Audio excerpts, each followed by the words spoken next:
He's going to talk about humans or machines, who programs whom. So if you would give a warm round of applause to our first speaker this morning, Mr., and you probably know him, Mr. Ranga Yogeshwar. Come on up.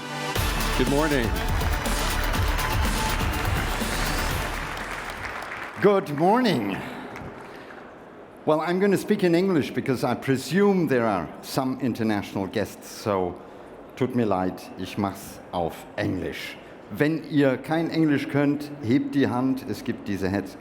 There are some headsets, so get some headsets, because what I want to speak of is an interesting topic because it concerns all of us. It's the buzzword, AI and, well, man and machine.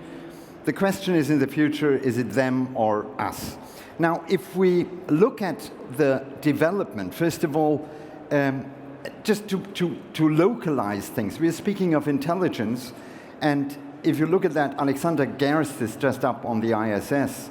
That's the farthest intelligence we know outside of Earth. If you look in the cosmos, there is no intelligence. I mean, you see stars, you see some rotten planets where no intelligence is there. We, until now, haven't got it. So we are really an exception. And if you see here, that's us. So this is CEBIT 2018. Now, if you look at evolution, because we claim for us that we are intelligent, this has not been there since ever. I mean, if you dig deep, you will see sort of that intelligence is the result of an evolution. And this evolution has not been an evolution which was straight up sort of planned 4.5 billion years ago. We want humans and we end up with us. No. It has been the result of disruption, the result of massive changes. And these massive changes in the past have been changes of climate, volcanoes, meteors crashing like 60 million years ago. And what you see here are the 5 phases, the 5 dots where really things happened, where the number of species dramatically dropped and then picked up again. And we are the result of something which changed a lot. So the deep question is, we are now in a stage where, well, there are no more dinosaurs. And the question is, if you dig deep, you can see models, prior models, which are put off, yeah? So the whole story of this planet Earth is a story where things sort of change, and the question is, we are now coming to a stage where, well, we are changing through innovation a lot, and we are changing us. And you can see that in a myriad of examples. I mean, a very simple example would be electric light, okay? That's CEBIT 1890. Oh, there is electric light. This electric light changed us, changed the way we live. For example, changed the literacy rate. You can see that in some countries. The moment electrical light enters the arena, the literacy rate goes up. And by that, people begin to be more and more intelligent, or use at least their brain. So, and this is a global phenomenon. Now, our challenge today, and that's what I'm going to speak about, is what is technology going to do? Because this is the first time in history that it's not nature, it's not a volcano, it's not climate, but it's technology which is changing us. So we are changing not only this planet, but we are changing ourselves. Now, why is this happening? That's the very elementary question. It's not happening because we feel in a mood, but it's happening due to technology, because things change fast. 2 very trivial examples. One, just look at the computer storage capacity of a mobile phone today. Mine has a capacity of 256 gigabytes. I'm a trained particle physicist. Just to sort of show you what has happened in a few years. In the background, you see a computer center, and right here, you can see these washing machines. These were the storage drives. One washing machine had about 500 MB. So just imagine, you run around with 256 gigabytes. This is over 500 washing machines of storage capacity in your trousers. So technology moves fast, and we have a tremendous storage capacity. The same is true for processing power. And I take sometimes very personal examples. I worked in physics in the research center in Jülich for about 3 months. I even touched the European record in high-speed computing in those days. And you can see a picture. You don't really see it here. That's me. My wife always says I look dreadfully. But the important thing is the computer itself, which was a Cray XMP in those days. We were able to sort of touch 200 megaflops speed, million floating point operations per second, number crunching. But the machine cost $15 million. Nowadays, you have a desktop and its processing power is way up, 22 million megaflops. So in other words, in our trousers, storage capacity of a computer center or of a few computer centers, on our desktop, the processing power of all supercomputers during my student days. And this is what drives artificial intelligence. And you can see it in everything. Now, if we come to change, we can see, and this is still very easy, we're going to focus in, take the mobile phone. This is a global phenomenon. It's moving fast. So we have a technology which the pace itself is discomforting for some parts of society because things move so fast. Within nowadays 2 years or even less than 2, you have a new technology with floods globally, which more than 100 million users use. So in other words, we are speaking of a progress which is really pacing up. And this is new in evolution, because evolution was something very slow. It lasted, you know, you had 10,000 years, 100,000 years before you could really see a change in species. Now, things are happening in the pace of years, or even less than a year. And you can see that we have already now changes in the way we behave. Changes like business models, like Uber or Airbnb and so on. So the process, how we do things, has changed dramatically in the last 10 years. We are not aware of it because we are pushing it ourselves. And it's, again, something which is global. So I just was in India end of last year, and it's, well, the end of all romantics, because nowadays you can use an app to call an auto rickshaw and drive from one point to the other. So things are moving fast. Or these are all pictures I took, and I find we're the first time in history getting a global grammar. So everywhere you go, if you go to Japan or in Egypt or in China, wherever, you see the same grammar. People are more or less stuck on their mobile and run around. So we have a culture change which we are not aware of. We have a new generation.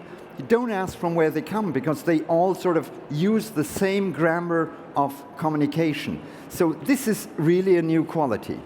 Now, if we go deeper and look at what are the impacts on our structures, well, what we see is we are living through the end of monarchy. We have a dramatic change, which in fact is also a change here at CEBIT, which is that our grammar prior to the internet, prior to, well, the new technology coming in, was a top-down grammar. So we always need some institutions up there, and we, the rest, we look, we are the consumers, we are the pupils, and so on. And this has changed. This has changed in the course of just 10 years, and the entire change here faces in various areas. You can see it not only in business, where Airbnb nowadays allows people to say, okay, I'm going to become a hotel, or in politics, where suddenly you see that all the big parties are melting away. This is a global phenomenon. You don't see it only here in Germany. You can see it in France, where they disappeared. Look at Italy. So this is, first of all, a grammar which changed. And I would say in Germany, you can see it even in the mass media. When I'm working in television, when I started in television, there was just, this old picture. It was, the top-down picture of a TV station where, we had a situation which was like that. So this was, even in the wording, the viewer, the audience, the reader. Well, nowadays, this has changed because we're all getting active. And what we see is, I call this the inversion of the flow. So mass media have become the media of the masses. And you can see that in many other areas. So the grammar sort of tips out the prior structure. And you can see it in different details. Like this guy, I mean, he has his own mass medium. It's interesting. He doesn't give interviews. He just twitters. So, and it's terrible what he twitters, but you can see it there. You can see it in what we are living through social networks, where suddenly social networks are the breeding grounds, not for one truth, but for many truths. And I believe that it's not people who are suddenly getting nasty, no. But it's the new grammar which suddenly raises voices which we didn't hear before. And this is something we've never dealt with, and we have to look at it. It's even interesting because you can see it in everyday life. This is a photograph of the party of a friend of mine, and you can see everybody had a headset. And the interesting thing is, these are discos outside, and you don't have music. Everybody has his headset. This is interesting, because we assume that the other people listen to the same music than we do. And this is a bit the same in social networks. And the question is, who is controlling the music? Now, in this system here of silent events, you can see this one has a green one, this has one a blue one. So at least you can see, he's listening at that, he's listening at the other tune. But this is a bit a picture of our society, where on one side, we're all interconnected, but on the other side, we seem to be isolated in the sense that we don't know where it goes forward. And you can see it in many aspects which now turn out, like we just had this analysis in Science beginning of the year, where we see that Twitter or social media in general tend to be the breeding grounds of false news. Why? Because false news raises our attention, and attention is what drives all these networks. They are not interested in information, they're just interested in click rates. So if you see something which is strange, you say, oh, what the shit, I have to look at this, I forward it on, I like it. So we are creating noise, and this noise is not always mentioned to truth. So you have many people protesting and so on. And if you look in that, and you ask who programs whom, there's one idea which is never picked up in Facebook, which is, just imagine for a moment, you have two political parties, red and green. And everybody of us has a profile. So by what you're saying, by what you're clicking, you're perhaps more blue or more red. Now, potentially, in a social network, you can sort of regulate communication and say, okay, if you're red, we'll bring you together with other red people. If you're blue, we won't do this, or not to that extent. So social networks nowadays can form groups. And this is a question never raised, because who controls that process? Who sort of says they are affiliating and they are not? And then if we look into that, we see this sort of phenomenon of self-amplification, because we are surrounded by things which we all believe, and what you see is these sort of resonances or eco-phenomena. So all this already now has changed us, and we are not yet at artificial intelligence, and we see our societies in a global way are changing. Now, if you look into detail, there are some things, elementary qualities, which have changed. Like, if you look at industry, it moves from the product to the process. This seems abstract, but I'll give you a very simple example and you will follow up. Take everyday life. Just imagine 30 years back, you were invited at a friend's house. Now, what happened? This was product-centered. They would cook for you, and you would come in the dining room or the living room. You would never enter the kitchen, and there was Doris coming out with the rheinische Sauerbraten. That was product-centered. That's the way the industry works. Product-centered. Now, this has changed through communication. And what we do nowadays is, well, the architecture of our houses has changed. The kitchens are open. We invite friends. We cook together. Like, these are my friends. This is Hans-Georg in the back. This is Wolf. This is Dieter, the only one who knows to cook, but we all have fun. This is the change. So in many areas, things have opened up. It's not anymore the fixed product, but it's the process. And this is something very important to understand because it changes us. It changes our life. The next point is even deeper because it has something to do with, and we're enrooted in a belief of some higher being. And this is the way the entire grammar in our society is working. We always need the instance up there. Like here in this picture, it's almost religious. At the end of your life, you have Archangel Michael. And he has the balance of the soul. So you can see the balance here, and he's going to decide and say, okay, it's going to be paradise or hell. And this sort of structure is something we're deeply embedded. This has something to do with our culture. We're always looking for a boss. We're always looking for something up there. And if you do it in an abstract way, so if you just for a moment think of what are we doing, we have this sort of, you have to go up to the boss and then go down. And this has changed. And now you can see this change happening. Why? Because we don't trust the boss. Or perhaps we even change trust and the grammar of trust from people to algorithms. This is the deep story of blockchain is just that. It's basically changing trust and saying, in other words, we don't need an institution, we can do it by an algorithm. And now if you think of everyday examples, if I take a bank, which is trivial, and I want to give you money, normally I sort of, go to the bank gives you the money. Why do we need banks? And it's not only banks, it's in many other areas also. So this already is just a setup which shows, and we are not yet speaking of artificial intelligence, that things are changing. But if we speak of AI and of machine learning, well, first of all, it was in the news, and we've heard it in 2016 for the first time, that the machine sort of was better than the human. But now, last year, we already realized that the machine itself learns in a different way, AlphaGo 0.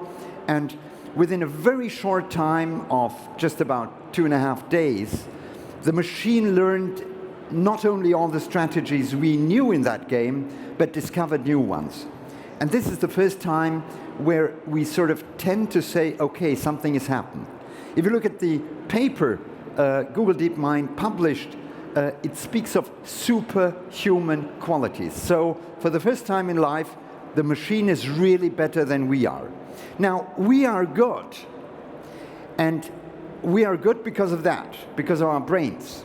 This is some sort of wonder of evolution, and the interesting thing is there's been a tremendous amount of brain research, but we still don't really understand how it works. The only thing we understand is it has a structure, and this structure sort of seems to enhance what we call learning, what we call reflection, and so on.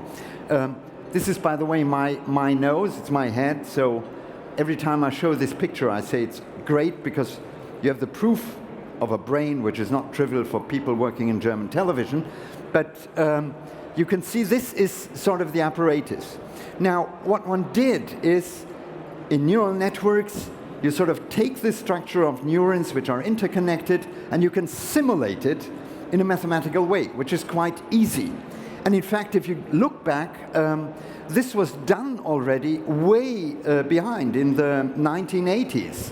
I mean, I met Terence Sinofsky in the 1980s, and he was working on a system named NetTalk. But the only problem Terence had is he didn't have enough computer power. So the main thing here is the mathematics is rather trivial, which is basically saying, okay, you take the input from, or the output from other neurons, you sort of have a function which defines, okay, does it enhance or not, and then you have an output. And you do this not for one single neuron, but nowadays you can simulate it in a big network. And the interesting thing is, with this so-called black box, you're able to solve things which were very difficult before. One very simple example, and you can see the power of our human brain, is if you see these numbers and you would have to identify the number 3. This is trivial for us. I mean, we do it in a second, every school child can do it.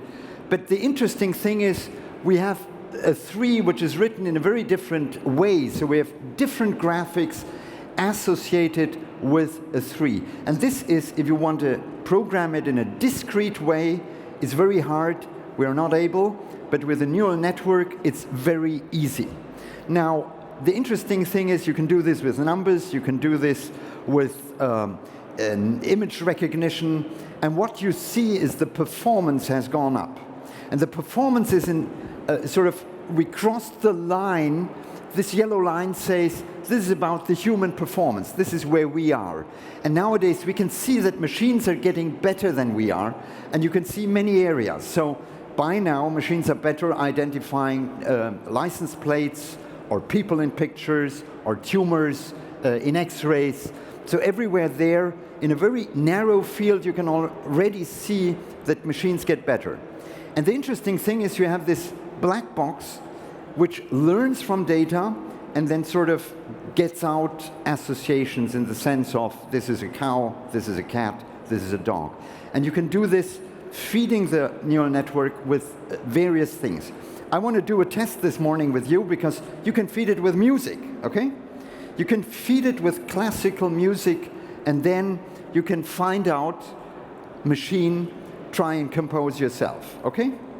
And what I'm going to do now with all of you here is a Turing test saying, I will give you some examples, audio examples, and the question is this a human playing a human piece, or is this a machine playing a machine-composed piece, okay? Man or machine. You're set for it. Here comes the first example.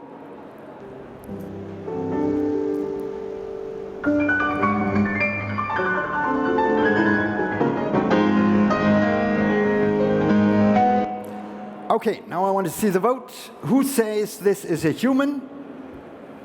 Who says this is a machine? Okay, I won't give you the answer, but I'll give you, just keep it in mind. Second example, machine or human?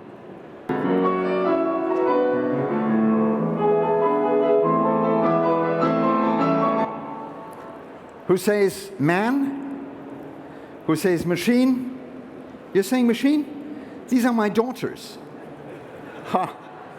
But the first one was a machine. Okay, now the tough one, the third example.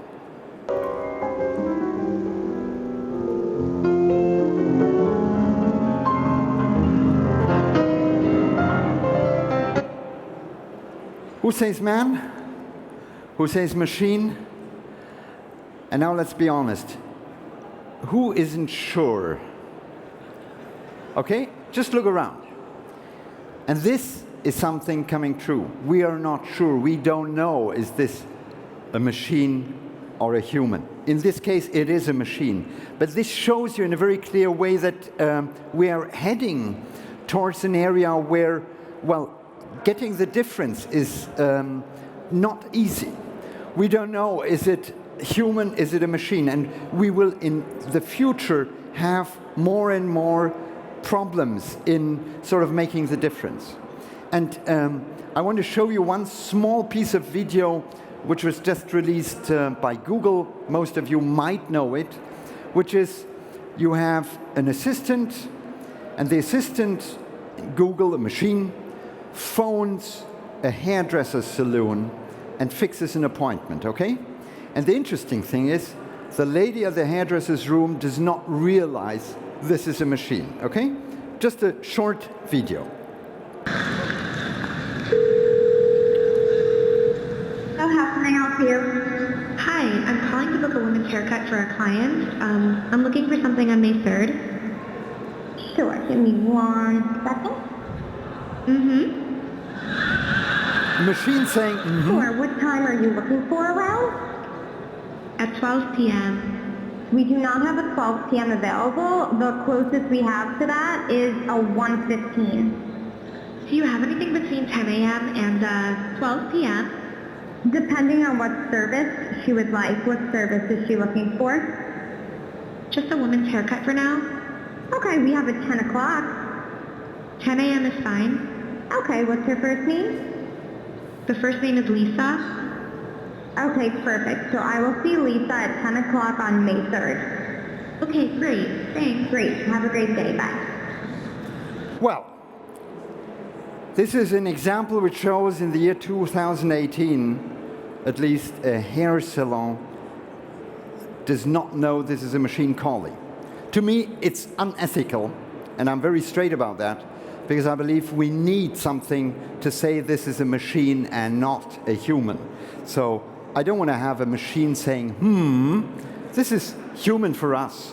And I think so, there's something we really have to get on the road, because just imagine the tragedy of a person falling in love with somebody and saying, okay, let's have a date, and then realizing it's a machine. So we don't want to be fooled. Now, one aspect, I think so, which we have to talk of is, in the context of artificial intelligence, we have, I spoke about the inversion of flow, and we have this paradigm change even within computing. Because years back, we programmed a machine and then we took the data and processed it, data processing. Nowadays, what happens is you have a sort of a structure and you feed in the data, and the data itself is programming a neural network. So depending on the data, you can include bias. Depending on the data, the neural network will do this or that. And if you have a standard, you can see in the next years that it's going to explode in many applications, because once you have this set up, a learning environment, it works. But there is a but to it. And the but is that mathematically what you do is you look for a minimum. Yeah, that's what happens in neural networks. This learning process is basically reduced to sort of squeezing a myriad of parameters and optimizing something. And the interesting thing is, if you look into the science behind it, we don't know if the machine sort of really gives us the real correct answer, or speaking in the words of mathematics, if we really reach an absolute minimum. It could be that we have a local minimum. The machine works, but we don't know how it works. And this is something crucial, because we don't want to have artificial intelligence which we don't understand. So in last year, I was end of the year in Stanford, talked to many scientists, and right now one is working on what one calls XAI, explainable artificial intelligence. So we really have to understand this, and this is important, and you can see it. Google issued this paper just beginning of this year, and one wants to have an insight into a neural network and understand, well, how is the concept? How does that work? Pretty pictures, but if you look at the mathematics, it's even more pretty. So knowing why sort of this black box decides. Why is that important? Because we are a democracy, and we are based on the ideas of the Enlightenment, and that's causality. If police arrests you, causality is important. You have to ask the officer and say why, and he has to give you an answer. If he can't arrest you. If you go to a bank and they refuse to give you a credit, it's sort of our whole culture to say, okay, why don't I get a credit? And the bank has to answer. Now, if you have an algorithm, and the bank just says, well, we don't know, but the algorithm says it's you who doesn't get the money. This is not good, and this is important because we have a huge progress, but we really have to understand it, because otherwise we will end up in the old age of oracles, like in Delphi. So we don't want to have artificial intelligence in form of oracles. In fact, the interesting story of Delphi is that you had this snake python, which was chopped and the blood flow into this arena, which sort of gave the power. And it's interesting because if you think of it, Delphi, Python, Oracle, okay, I don't say more, this is perhaps just luck. Now, if you look at what is happening in other areas, I want to tell you a story, because if we speak of artificial intelligence, people have very abstract ideas and say, okay, this is going to happen. But I take one example where the building blocks are lying there, and this is not science fiction, this is something which is possible in the next years. I was in Sweden at the research center and next to Stockholm, and what they do is they have an eye tracking system. So you have a small camera and you can track your eyes. Now, if we speak of the book in the future, I think so most of us would agree that the lovely books made out of paper are going to sort of give way to electronic books, because we use them, they're light, the distribution is easier, and so on. So the book of the future is going to be, well, an electronic book on a pad, on a laptop, on a smartphone, and the smartphone has a camera. So the first thing we can see is that if we read, and I lived through that, you read, the camera tracks your eyes, and if you're at the end of the page, it automatically flips. So this is practical. The second thing is, naturally, the book knows what you're reading. First time in history that the book sort of knows the reader. And, well, you read this book, it's very fascinating. It's really a tremendous good book. Well, it's quite clear why. Because books in the future are going to be optimized. Because if you know if the reader leaves the book after chapter 2, well, you will start rewriting chapter 2, optimizing the book. Now, you read this book, and it's fascinating. And in this research center, he showed me he didn't only have this eye-tracking camera, but he could also look at the dilatation of the pupil, so of the eyes, which is a sense of emotion. So you can measure emotion. The retina sort of, goes up and down. So this means you can sense the emotion of the reader, which means you can optimize the book, because you can see, okay, let's put a bit more spice in here, and he's going to be more addicted. So you start reading this tremendous book. It's wow, it's great. And in chapter 5, you suddenly realize your friends are in this book. Oh, naturally, the book knows you, and the book knows your friends. So your environment is there, and this is something very typical, because it's going to be focused on you, because every book is a bit different. Just like, well, the news feeds in Facebook. They are tailor-made, focused on you or your neighbor.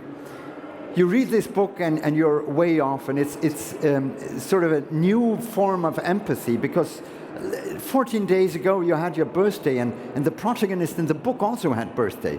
And 4 weeks back you had a flu, and the guy in the book also had a flu. Wow, it's sort of an interaction. And you realize slowly that, well, you have changed your habits. In the morning, suddenly, you sort of have muesli, and you use the muesli with raisins, which you never did before. But the protagonist in the book also uses raisins. So you start changing your life. And you're overwhelmed. And you read this book, in chapter 20, your mobile phone buzzes off. It's the book calling you. And you go on, and you're deeply enrooted in this book, never ending. The stories are going to get long, just like in Netflix series, the plots are going to be different. You read this book, and in chapter 37, your mobile phone goes again, and there is a friendly voice saying, "Hello, I'm your book." And we just found out that there are some details in the data we're evaluating, and just for caution, we would like that you see up a doctor. You look into, well, your agenda already. There is an appointment done. The book did the appointment for you, and you go.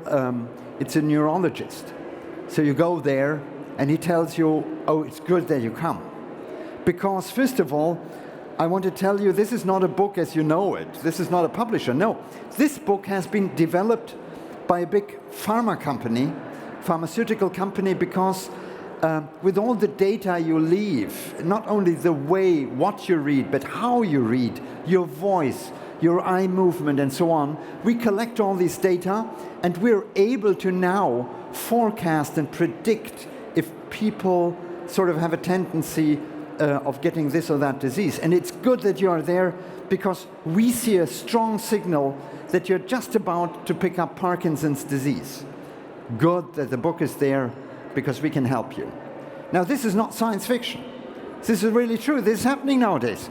We just look it up. Parkinson's Voice Initiative is just one example where you use algorithms analyzing voice, and by the muscle changes in the voice, there is a tremendous hit rate with Parkinson's. So you can see things are changing there.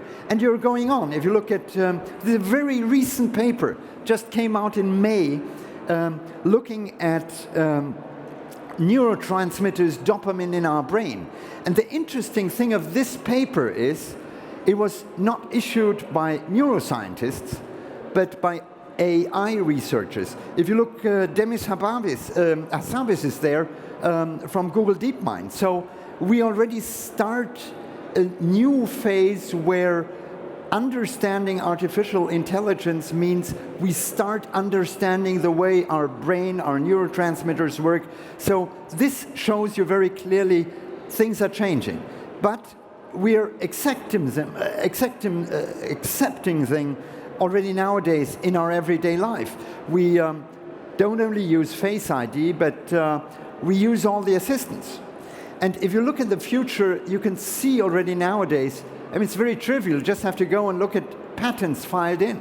And if you look at patents with Amazon, well, first of all, it's interesting with Alexa, you can look it up. They're speaking of sniffer algorithms. So Alexa is there listening, and just by the way you can make out, is he interested or not? So again, you can sort of focus on advertising in that example. Another example is mischief of the individual. A patent listening at a family and saying, okay, how's it going there? Oh, they are quarreling, yeah? This high noise, and they are irritated, so you can't sell them a holiday trip together, perhaps, yeah? Give 2 holiday trips in different locations. So we are already accepting the intrusion into our world. And it gets even more interesting if you look at AI, at the connection line between biology, electronics, and software. And it's interesting because I just show you a bit of hardware, but you have to realize what is happening. This is right now research done in Cambridge on pico droplets. Pico droplets are droplets which are so small you need a microscope. And you can already nowadays start manipulating these pico droplets, so you can do chemistry on a chip. Now you do need a lot of imagination to say, okay, in the future you will have a mobile phone with a chip analyzing your breath. And you can do this, you can pick up, here on a microscope, you can hardly see it, you can pick a single drop, you can see it here, and you can start analyzing it, and you can do that with machine learning. And in Cambridge, they really have first-grade successes. So beginning of the year, they published the first paper where they were looking for a compound against drug-resistant malaria. And with the help of AI, they found a chemical compound, interestingly enough, in toothpaste. So AI is also going to change the medicine, the way we are. And if you go on, you can see the sort of intrusion of this into our body. Or if you look at,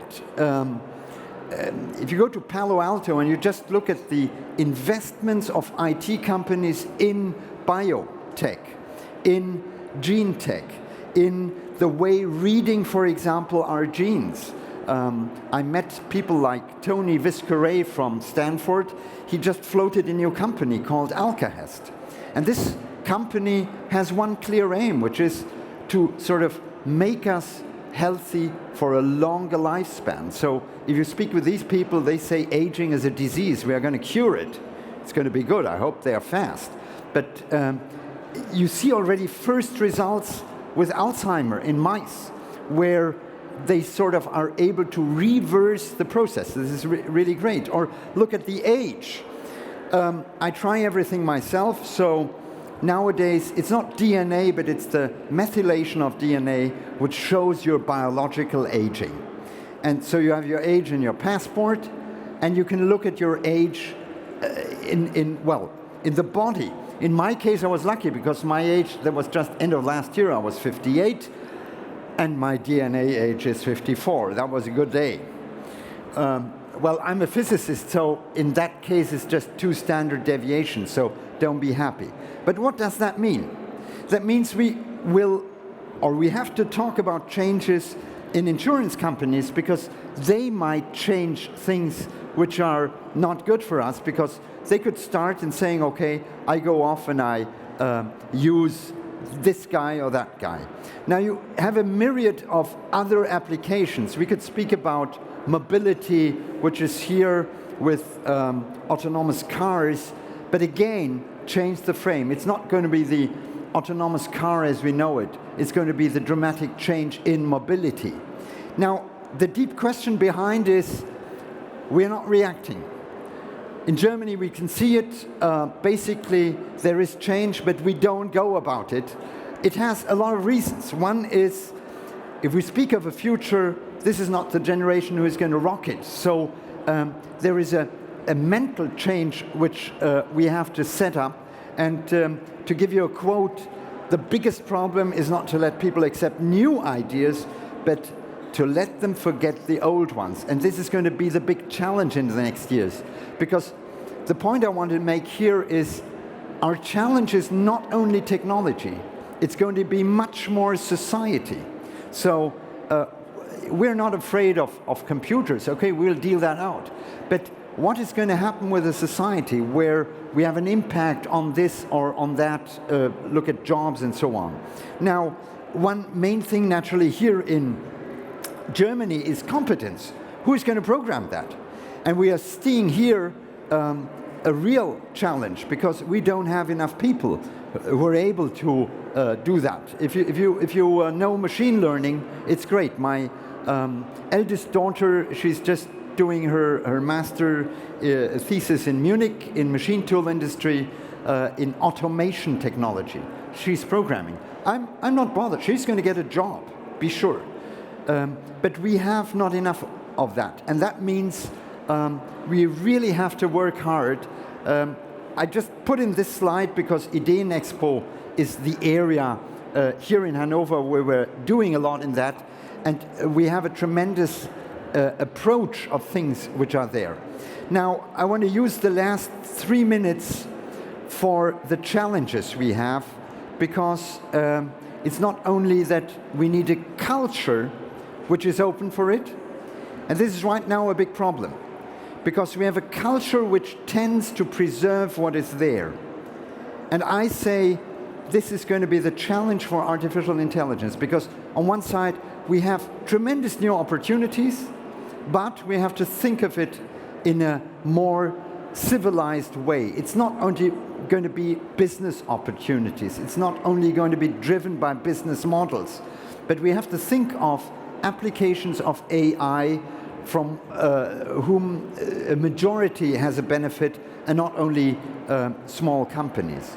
And we have to speak of innovation as such, because we are here speaking about AI, that's great, and we have many products which claim to be intelligent, like a jar which you fill with muesli and the smartphone tells you how much is in there.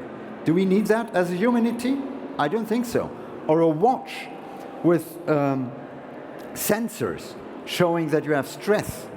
Is that innovation we want? I don't think so. I mean, watches make me stress. I don't need a watch showing me the stress. But what we have to keep in mind is, on a global perspective, what do we do for these people? Because we are not going to run into a future where one part of the world hibernates in AI and in some sort of bubble, and the rest doesn't even have food, clean water, not even an address. They can't even sort of share something with Amazon. And this is going to be not only the challenge on a global scale, but also in our societies. We are seeing the impact of AI, and I think so there are tremendous amount of opportunities. But we have to make sure that on the way to that future, we have a stable society. Because many people are speaking of the future of AI, and they pinpoint a world in 20 years. It's just like a mountaineer, you know, going to the top of a mountain. But if you look at mountaineering, and I've done that in my young years, most mountaineers don't die at the summit. They die somewhere in between. And this is the big challenge we have nowadays, to think of, well, how do we redistribute the benefits of AI to a broader society? So we are in a world of transformation. I think so, personally, we will see changes. Perhaps our economy and the grammar of our economy has to change. We already have first discussions going on, but it's the chance that perhaps we end up in a different world, just like the industrial world changed the landscape. And, well, 200 years ago, Karl Marx was born. I don't think so he has the right answers to our nowadays questions, but we have to keep in mind that without that stability, we don't have to think of progress. So we need a lot of discussion, and I think so this is one good thing here in CEBIT, that it's not only technology, it has to be the discussion, and I call it reflective progress, because this is going to be the challenge in the next year. My deep belief is that we question, what are we heading towards? Right now, if you think one moment of what is this digital culture all about, it's basically something which has to be fast, smooth, and easy to operate. And this is sort of, we are heading into a world where everything is being done with a mouse click, or not even a mouse click. But interestingly enough, we realize this doesn't make us happy. There is something missing. And I think so in the next years, we really have to question our aims. Where are we heading to? Now, I think so this is the discussion. I want to end with a quote. This is just the advertising, so if you're here in Germany, some ideas are in my recent book, but I would like to end with a quote from Pablo Picasso in German, but I'll translate it, because it says, the true quality of the modern man is that in all the fear of letting loose, which is in that what we are living, we are letting loose things. Things are gone, you know, the old classic way of working, of stability, of building our future is gone. But all the same, we are being upheld not in structures, but in seeing the opportunities, im Offenwerden neuer Möglichkeiten. And I think so this is the mental state we need, because AI is going to come in different areas, sometimes faster, sometimes not. But the deep thing behind is that we should not be afraid, but we should really try and change the route. Thank you.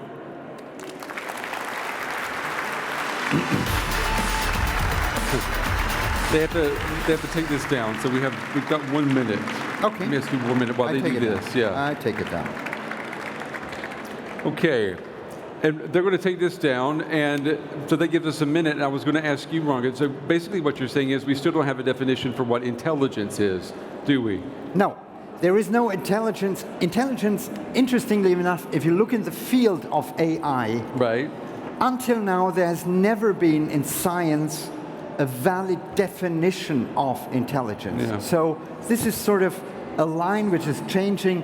If you had asked me the question 100 years back, and I would say, if a machine plays chess and wins against a human, it has to be intelligent. Nowadays we realize, no, this is not intelligence. There's something we still have, at least it's our belief, that machines do not cover. Yeah, and we're still trying to define what that is. You're going to be signing your book nearby? Yes. Right? Somewhere there. Just right over there. Okay. Well, very good presentation. Thank you, Thank you very much. Thank you. Danke.